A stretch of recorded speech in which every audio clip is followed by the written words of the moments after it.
নমস্কার বন্ধুরা, কেমন আছো? আশা করছি সবাই খুব ভালো আছো আর আমরাও খুব ভালো আছি। তো সবাইকে নিমন্ত্রণ। কেন কি আজকে আমার মেয়ে রান্না করতে বসেছে। তো আমরা আছি আমার বাপের বাড়িতে।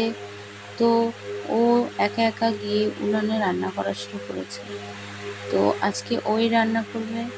যদি খাওয়ার ইচ্ছা থাকে তাহলে বাড়িতে কেউ দেরি করো না, সবাই আমাদের বাড়িতে চলে আসো। ঠিক আছে? শাক রান্না করবে, মাংস রান্না করবে, আপাতত এখন ভাতটা হচ্ছে। তো হলে পরেই খেতে দেবে। বেশি সবাই তাড়াহুড়ো করবে না, শান্তভাবে খেতে চলে আসবে। কেননা বুড়ি মানুষ রান্না করছে, তো তার মাথা একবার গরম হয়ে গেলে যদি সে কান্না শুরু করে দেয় তাহলে আর কেউ থামাতে পারবে না।